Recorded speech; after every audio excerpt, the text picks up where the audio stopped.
Today, let's get started on a trammel hook, a ratchet trammel hook. Everybody loves these ratchet trammel hooks with the teeth in them. They're all, see, there we go. This is a candle holder I made a long time ago, and well, a couple of years anyway. And it's a big trammel candle holder. It's got a rush lamp in the bottom of it. You can see that there. But it's the trammel part that we want to make, this ratchet trammel. See how it works? A properly made ratchet trammel will work on its own when you're going in the up direction, okay? So we're going to forge these teeth in here. All right. This is a large trammel hook. Over here on the forge, I got a little guy. A lot of times these hooks are for like holding the pots and stuff over the fire. These two in particular are lamp holders. Here's a wee little guy. I really like the little ones. See that there? Isn't that cool? And you can just see, again, like I said, if they're made right, they should operate going in that direction on their own. Then as it's hanging there, then you can come along and change it and bring it back down. All right. So this is a little wee one. I like to make the little guys. But he hangs here on my forge. He's all rusty. I should take better care of him. So we're going to make something. We're going to make something that's in between the big one and the wee one. We're going to make a medium-sized one. And it's, again, you could make these for holding a pot on the fire, a kettle over the fire to adjust the height for the heat. This one that we're going to make today is a little bit small for that. So I'm going to say this one's going to be for another lamp to hold. But it would actually hold a nice little corn cooker. You don't need a great big one for your own personal fire. And if you have a little brass copper corn cooker, the one we're going to make here today would be perfect for that. But many of us have made these or thought about making them. And, of course, when we get started, our first inclination is to take and cut the teeth. My first ones, I think I sat there with the bandsaw and cut the teeth out, right? And then some of us might even take a chisel and chisel the teeth out. But, it's a lot funner to forge. It's always funner to forge, right? And I think in the end, the piece looks better when it's forged. It really has a good look to it when it's forged. There's just something about it. You can tell a piece that was forged opposed to a piece that was been cut out with a saw. So we came to forge, right? So that's what we're going to do. We're going to forge one. So let me put this aside.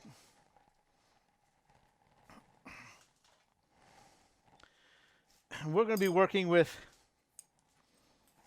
I'm just going to go, I just grabbed a piece of scrap. I make so much of my stuff as just a piece of scrap off the floor by the saw. Oh, that looks like about the right size, and I just grab it and go. Sometimes I misjudge, and I don't have enough material, and I just pick up another piece of scrap and scarf it, weld it on, and keep going. And boy, when I do that, the piece even looks more authentic. So it's not a bad habit to get into. It's fun. So I've grabbed a piece of 3/4 inch by 3/16. And I've got just under 12 inches here.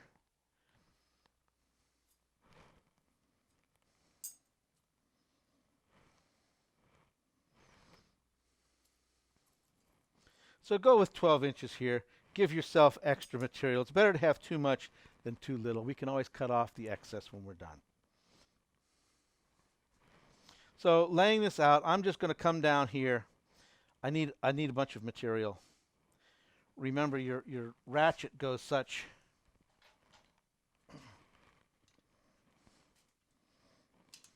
Actually, I'll do this backward here like this. Let's say it's going to be like this. So you have to remember that from your last ratchet point, let's take it all the way up here.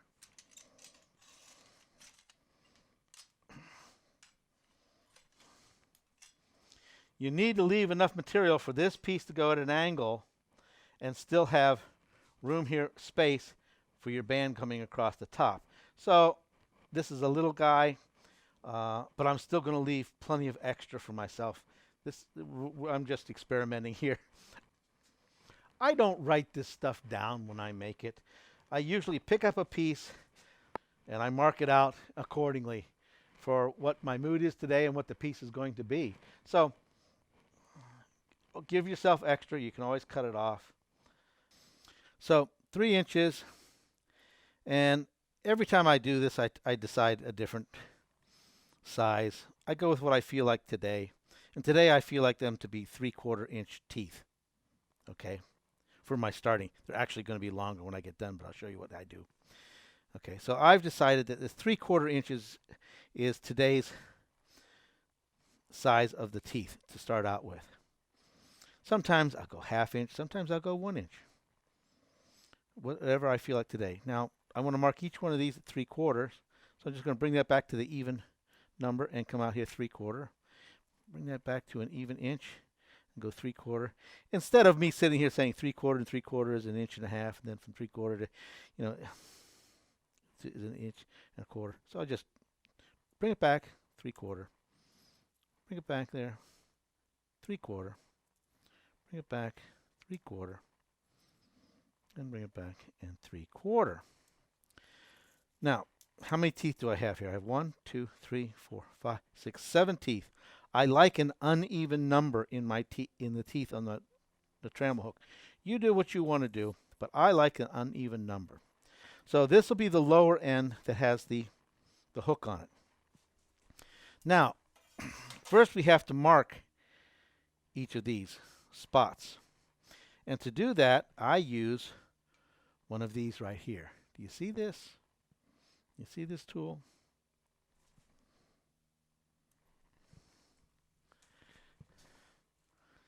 So here it is. Some call it an anvil devil. It's a triangular piece of hard steel. Can you see that okay? And it just lays on the anvil like that. And then I'm going to use that like this to lay my piece on, just like that. Hope you can see that okay. And then I just mark. Because I have to make a chisel mark at each one of those spots where I'm going to chisel in that.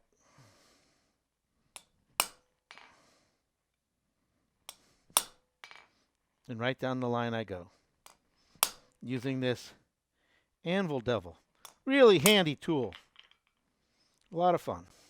I'm told that they're made from blank material for triangular files. I don't know.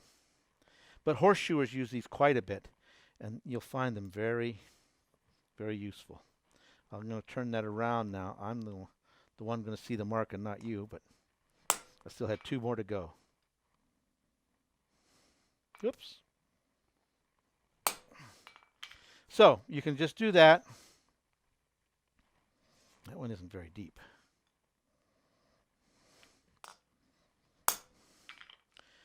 Okay, can you see those? Oh, sometimes it's better if I turn it. I don't know. So I have marks all the way down there, 7 of them. Now in that case, and I keep my little anvil devil right here at my right at the base of my anvil. Now the next tool we're going to use to do this is a side cut. It's a cut off hardy, but you notice it's straight on this side and then it comes off like this. So that's going to give us the cut we need. Again, horseshoers use these quite a bit.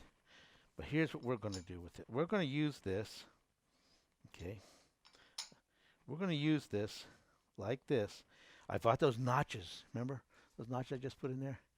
So when I get it red hot, I can bring it out here, and then I can drive it down with this. And I can put each one of those teeth in. So let's go ahead and do that. All right, now first of all, I want to get a decent marking here. I can find that notch. There it is. And I'm just going to get started. And I'm just going to find each notch and set them. Just a decent set of markings So I know which way this piece is going, right? When we go to forge it, in fact, even with the markings, do you see what's happening? As soon as I hammer down on it, inertia causes it to curve up like this, and you want to bring it back. So I was just marking it there, but when I go to forge it, you're going to see I start here and I work my way in this direction.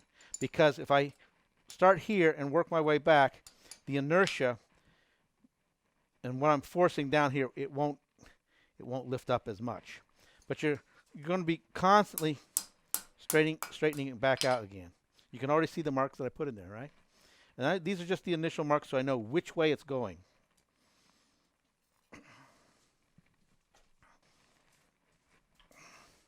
All right, this time I'm going to start here at the lower end, just to give you an idea of what I was talking about.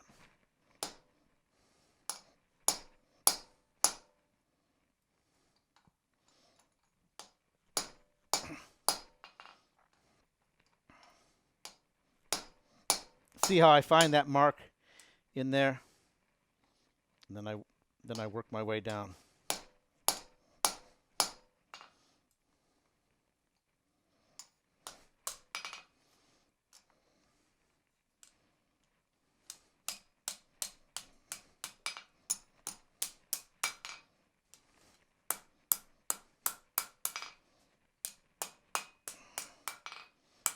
Keep it straight, best you can. Keep it straight.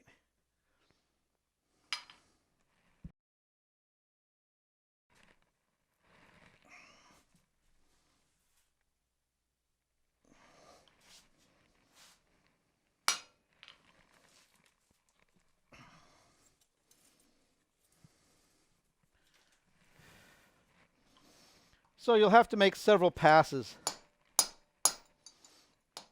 Don't try to do it all at once, right? If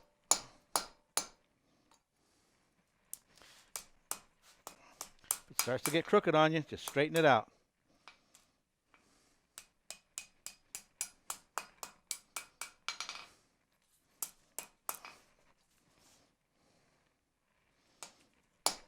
So we're able to get a few of them done at a time.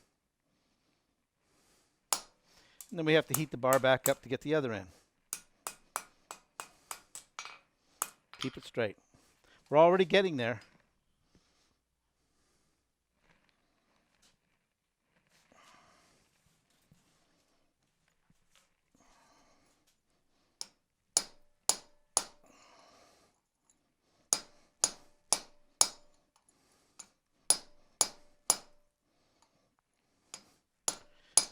See how it stays a little better in control this way?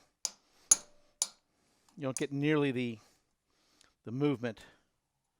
Was that it? That was it. I'm coming back down a little bit.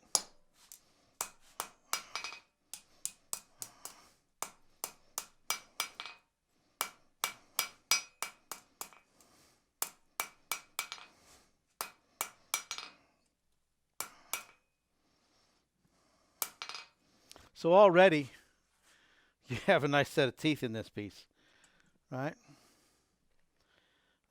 In some respects, you could even say that's enough. We're going to take a little bit more. Let's go another pass on it and get it just a bit deeper. I don't want to go too much deeper, but I do want to get off a little bit deeper. It'll only take one more heat. All right, one more set. Notice I'm holding this downwards a bit. I want to get the slope, but I don't need to go any deeper with my cut. See how the slope is changing? I don't want to go any deeper. See how it stays much better? It's not as arched as it would be had I gone in the other direction. It's much easier to bring this thing back down to being flat.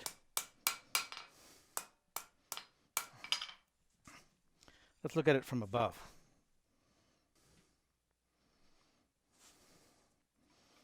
So here we have our teeth nicely done already. We're going to take it. I got to finish out. I just did the bottom part. I got to finish out the top now.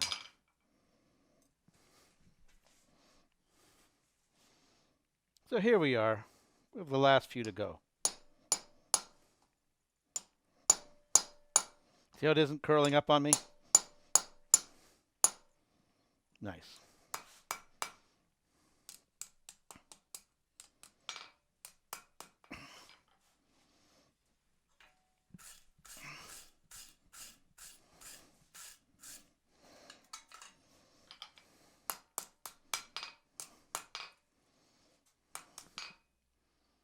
Okay. Now we could end it right there. That would be enough to do the job. If you did end it right here, there's another thing you have to, I do anyway. If you'll notice, there's a bit of a pucker where each one of these guys go down. You'll want to flatten that out, of course. But I also forge, trying to see how I can show that to you. Those teeth, as their points going down, I actually taper that this way. Like a knife edge, I just taper those. I'll get them red hot and taper them, and you'll see me do that later on. So it's an ever so slight point this way. It looks better. The thing operates better. So I recommend you doing that. But that's good, just like that. But I like a longer tooth. I like a longer slant to my teeth. Okay, a much longer slant. If we look in this book on the decorative ironwork, this collection in Rouen, France, when I was there looking at those pieces, I fell in love with that really long ratchet, like in this piece here.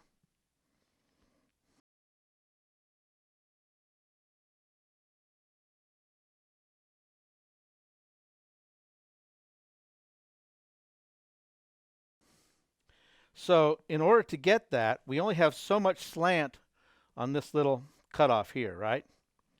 I've made another tool.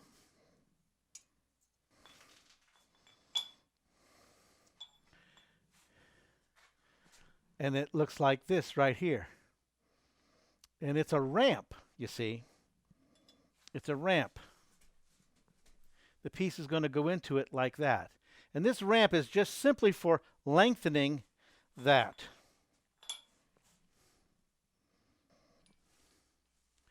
And so I can put this in here. See how there's an ever so slight undercut in the ramp. So it's actually doing the cutting that this guy did for me. Now all I'm going to do is I'm going to bring it down here and I'm going to taper down. I'm going to work on each one of these. I call them a Roman nose, right? I'm going to make them longer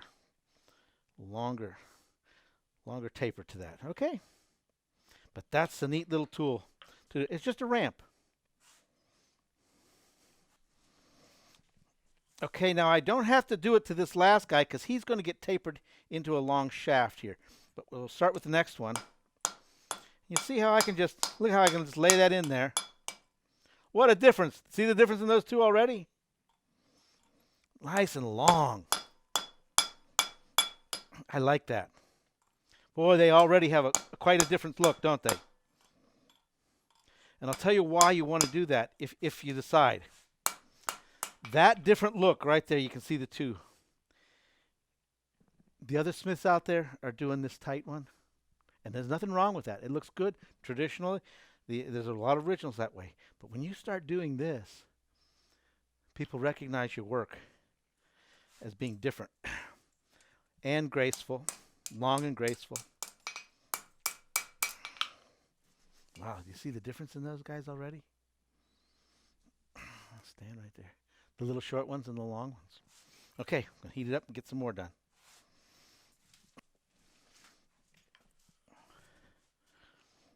Okay, getting that long nose in there. And you know, all this work, I'm not really hammering a lot. This is more finessed, isn't it? You don't see me wailing on this piece. I've got to take it down gracefully. kind of get that look.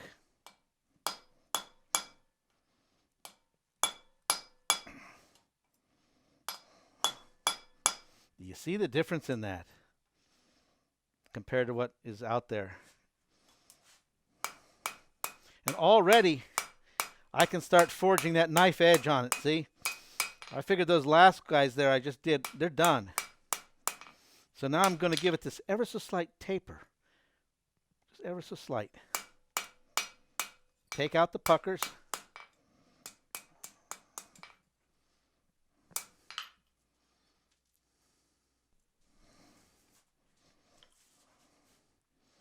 Just dressing them down the last little bit, getting that length that I want.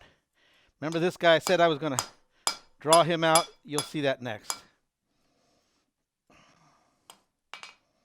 Be careful that you don't go too far and actually cut through and ruin your piece. You know, break it in two pieces. That can be pretty disheartening.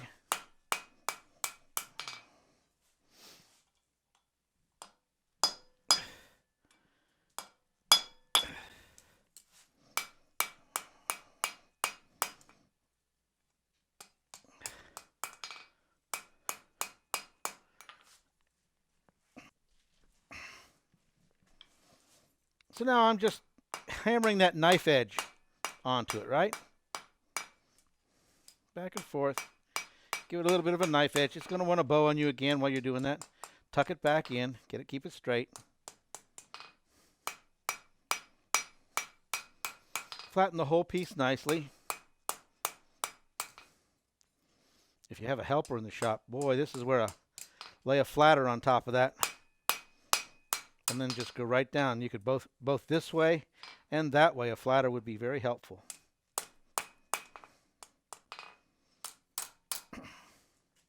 But there's our teeth. That's not so bad, huh? And I've just gone down and given it a bit of a knife edge. You see? I'm hitting that at a bevel. And maybe you can even see the shine on the points where I've pinched that down.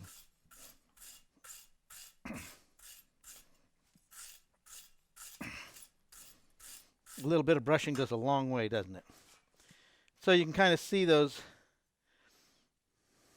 points on there. Now that has a real look to it, don't you think? I like that.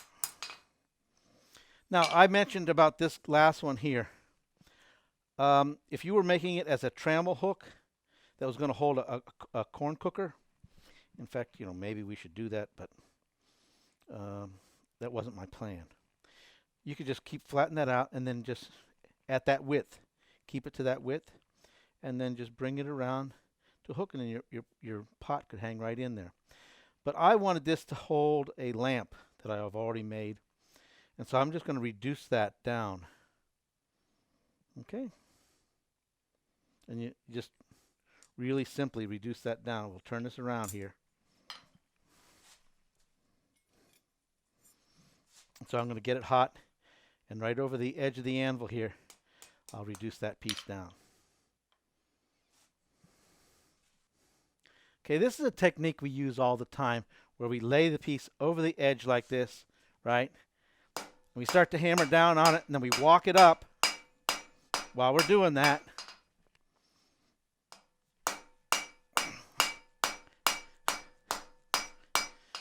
And we're reducing the piece. And it'll have a straight down leg when I'm done here.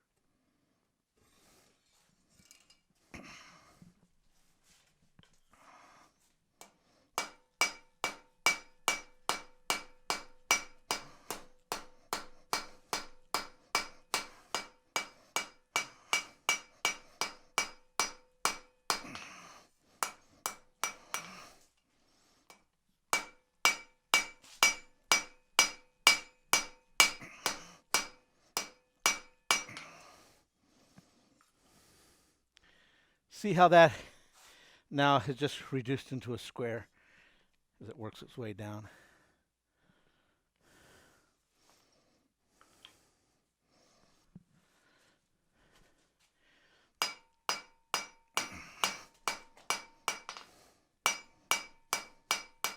And I like to knock those edges off again, right? So Actually, I have much more here than I needed. So I'll probably be cutting the end off. I don't need all that. And then I'll put a curlicue in the end. But, you know, knock those edges off. Give it that nice old look. So we drew that out. Okay. So you can see it didn't take us very long to go from a flat bar to this ratchet teeth in our trammel hook. And it was quite enjoyable, the forging. I like making trammel hooks. It's a lot of fun.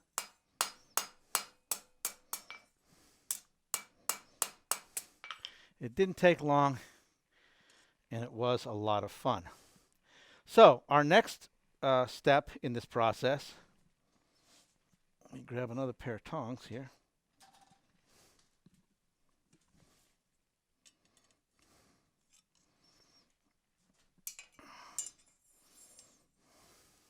So our next step is going to be to make that rod that goes up and down, holding, and we have to have our little band that goes up here, right? That goes across, that holds two of them together. And then our little clip, that little clip that goes up and down and ratchets on. So that'll be our next set.